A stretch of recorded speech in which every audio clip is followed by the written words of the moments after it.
In the dark pages of English royal history, few deaths have stirred up as much shock and curiosity as King Edward II's in 1327. What really happened inside Berkeley Castle that September night? It's a mystery that still chills people to the bone. Official records claim natural causes, but whispers tell a different story. A brutal, symbolic death, meant to do more than just kill a king. It was a message carved into history. Edward Plantagenet was born to rule one of Europe's most powerful kingdoms. Instead, he died a prisoner in his own land, abandoned, betrayed by his nobles and his own wife.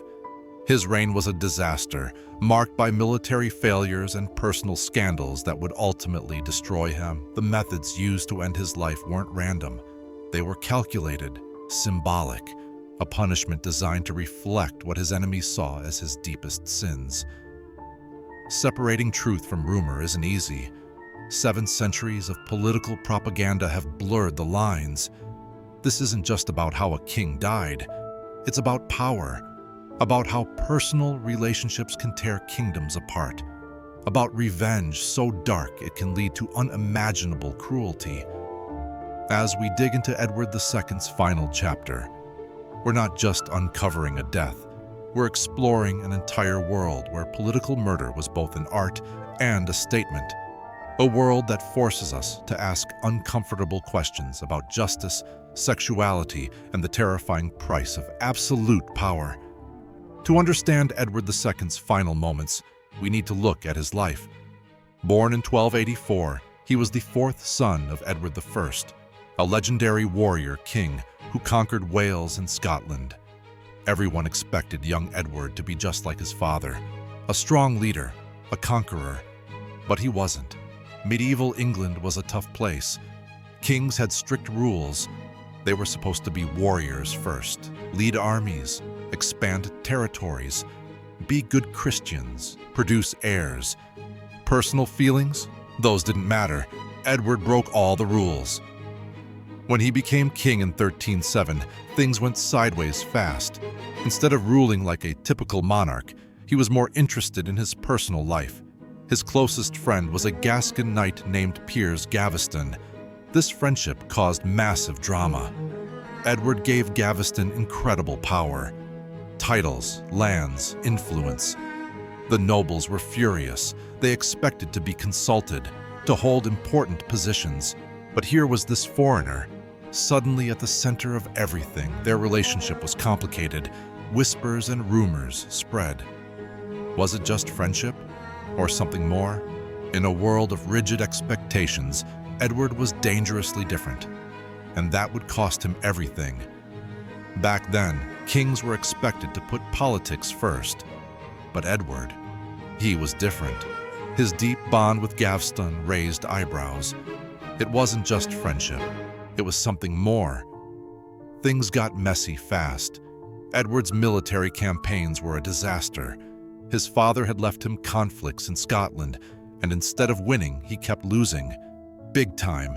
The Battle of Bannockburn was a total nightmare. A smaller Scottish force completely destroyed the English army. Nobles were captured. English pride shattered. This wasn't just a military defeat. It was a total leadership failure. Medieval kings weren't just fighters. They were symbols. And Edward? He looked weak, indecisive. His nobles started seeing him as a problem, not a leader. They wanted control. They pushed for restrictions, demanding a say in royal appointments and finances. Basically, they wanted to strip him of real power. His marriage to Isabella seemed promising at first. She was smart, beautiful, politically sharp. She could have saved his reign. She gave him 4 children, including the future Edward III. But even she couldn't fix the mess. Edward's world was crumbling, and nobody believed in him anymore. Isabella's role as a royal wife became increasingly complicated as Edward's obsession with his male favorites consumed court life. After Gaveston's execution, Edward formed intense relationships with other men, particularly Hugh Despenser and his father. These two became even more powerful and despised than Gaveston, essentially ruling England and grabbing massive wealth for themselves. For Isabella, this was unbearable. She wasn't just a jealous wife, but a queen watching her husband ignore his royal duties and her dignity. The French court looked on in horror, seeing Edward's reign as a total embarrassment. The breaking point came in the mid-1920s. During a diplomatic mission to France, Isabella refused to return to England. Instead, she began an affair with Roger Mortimer, an exiled baron with his own grudge against Edward. They were a powerful duo. Isabella found the strong leadership she'd always wanted, and Mortimer saw a path back to power. Together, they plotted revolution. They gathered support from angry nobles and prepared to overthrow Edward by force. The queen had transformed from a neglected wife into a revolutionary leader. When they invaded in 1326, everything fell apart quickly. Years of resentment meant almost no one would fight for the king. Noble after noble sided with Isabella, and Edward was left completely alone. Hugh Despenser the Younger met a brutal end. They hanged, drew, and quartered him, with tortures that showed just how much people hated him. Edward fled west, hoping to escape to Wales or Ireland, but he didn't make it. Captured near the Welsh border in November 1326, the once powerful king was now a prisoner. His enemies were ready to destroy him completely. This wasn't just about removing a king. This was personal. No English monarch had ever been formally removed while still alive. It was a delicate dance of legal and political moves. Isabella and Mortimer, ruling through Edward's young son, had to make everything look legitimate. Parliament was called, but it was no free debate. With Mortimer's supporters controlling London and Edward locked away, the nobles and clergy faced a simple choice: depose the king or face consequences. The charges were damning: incompetence, weakness, dishonor. This was a show trial, pure and simple, a carefully orchestrated coup dressed up in legal language. But here's the clever part. They claimed to represent all of England. Not just nobles, but clergy and common people too. It was a radical idea that would change how England was governed forever. Edward's abdication was secured through pressure and threats. His fate was sealed. The scene was heartbreaking. Edward, now dressed in plain black, wept as he surrendered his throne to his son. Was it truly voluntary? Historians still debate this, but the truth was simple. He had no real choice. The new government faced a tricky problem. What do you do with a deposed king? Letting him go was impossible. He could spark rebellion. Keeping him locked up forever was expensive and risky. They chose Berkeley Castle, a clever and dark solution. This remote fortress was owned by Thomas de Berkeley, a baron who harbored deep resentment toward Edward. The location was perfect, isolated, secure, and controlled by someone who despised the former king. Edward's imprisonment was brutal. Gone were royal comforts. His cell was designed to crush his spirit. This was psychological warfare at its most calculated. Every single detail of his confinement was meant to strip him of dignity. Some accounts suggest the conditions were intentionally designed to kill him slowly. His cell sat above the castle's sewers, exposing him to disease. His food was terrible. His bedding was inadequate. His treatment was deliberately humiliating. If he died, his captors could claim innocence. Just following orders, they'd say, just holding him as instructed, no intention of harm. By the summer of 1327, things were getting tense. Isabella and Mortimer needed Edward gone, permanently. Political pressure was mounting. Foreign courts were asking questions. Rumors of rescue attempts were swirling. They couldn't just wait anymore. The plan had to be careful, subtle. They needed Edward's death to look natural, or at least not obviously murderous. This wasn't just about killing a king. It was about sending a message. Berkeley Castle would become the site of something truly horrifying, a moment that would shock even hardened medieval minds. The stakes were brutal and clear. Edward II alive meant constant threat to their power. As long as he breathed, he remained the legitimate king in many eyes. His son Edward III was just a child. Isabella and Mortimer's entire regime depended on preventing any chance of his restoration. They had crossed a line. Reconciliation was impossible. The only path forward was to see their brutal plan through to its darkest conclusion.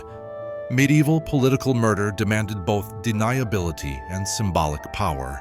A simple stabbing or poison wouldn't do. This death needed to mean something more.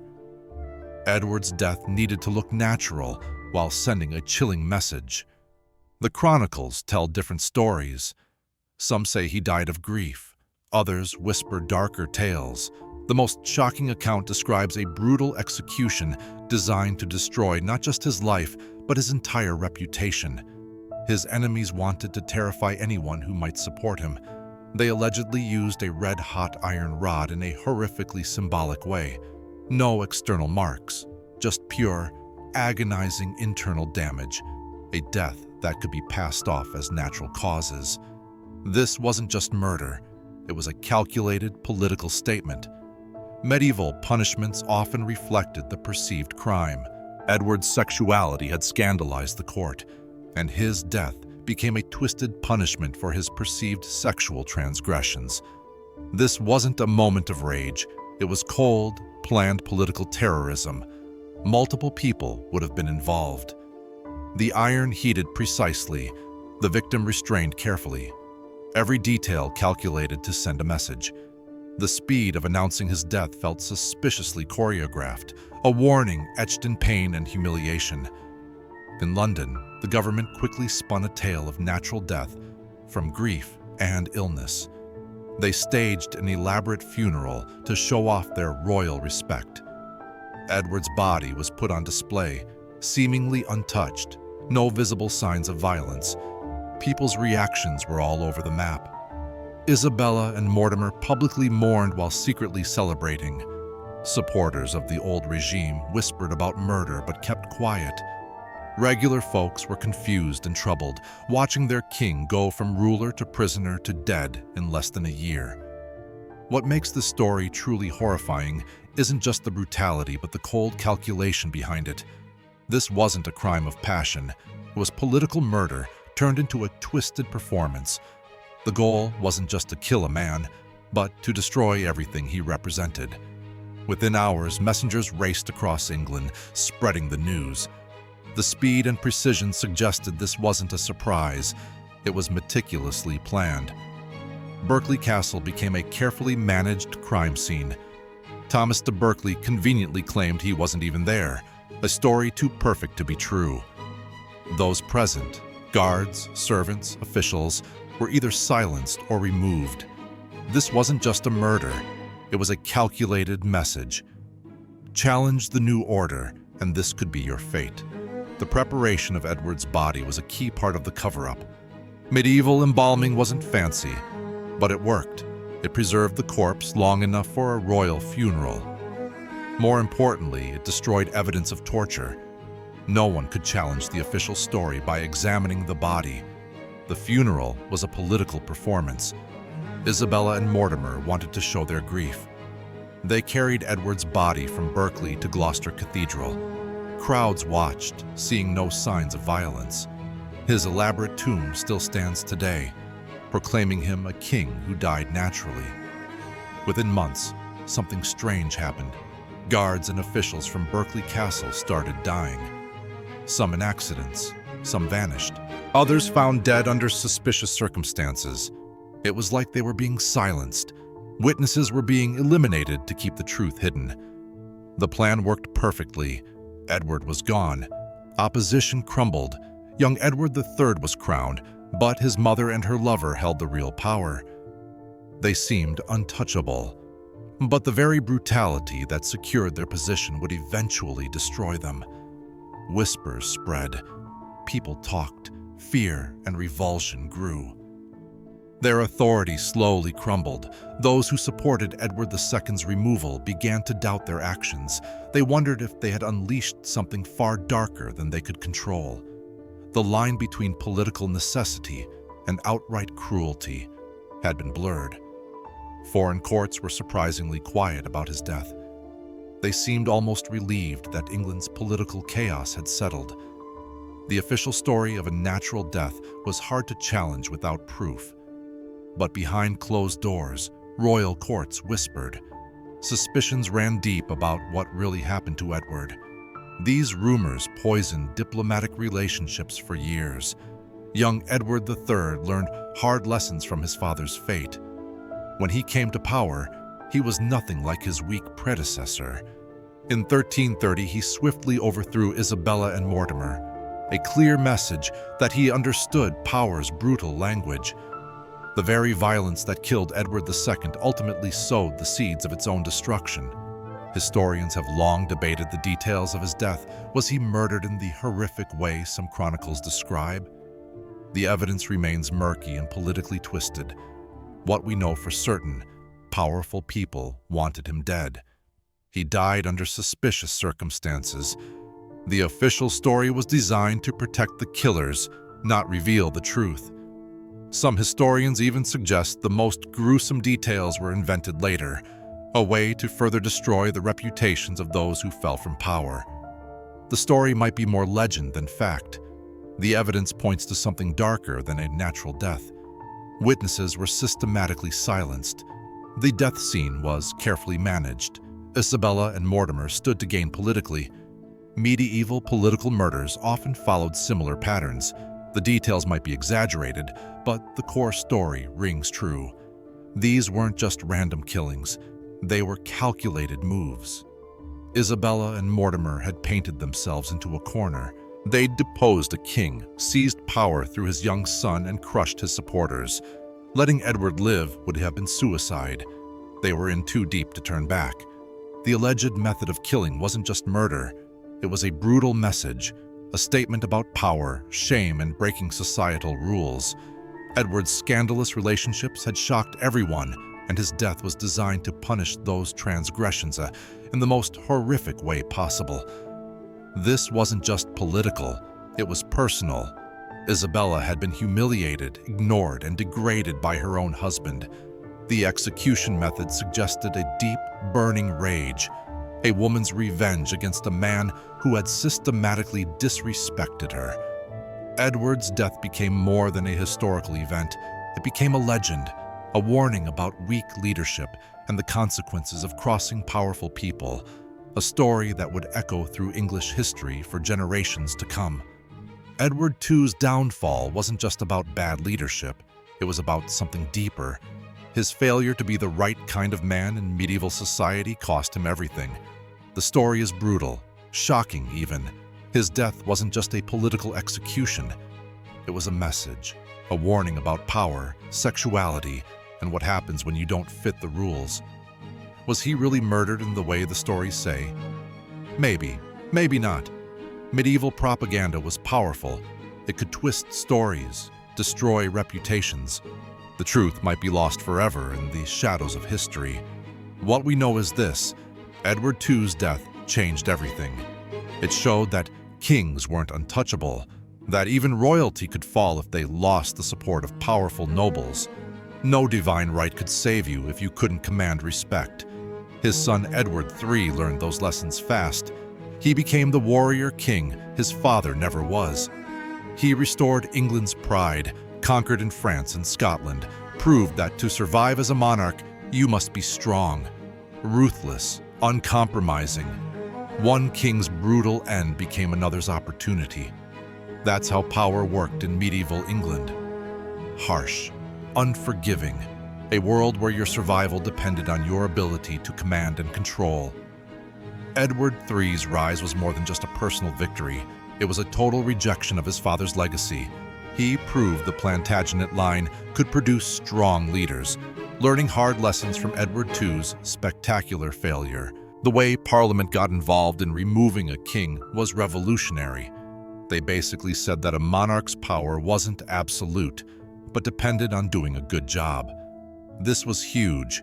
It planted the seeds for constitutional monarchy centuries before it would actually exist. The idea that kings could be held accountable.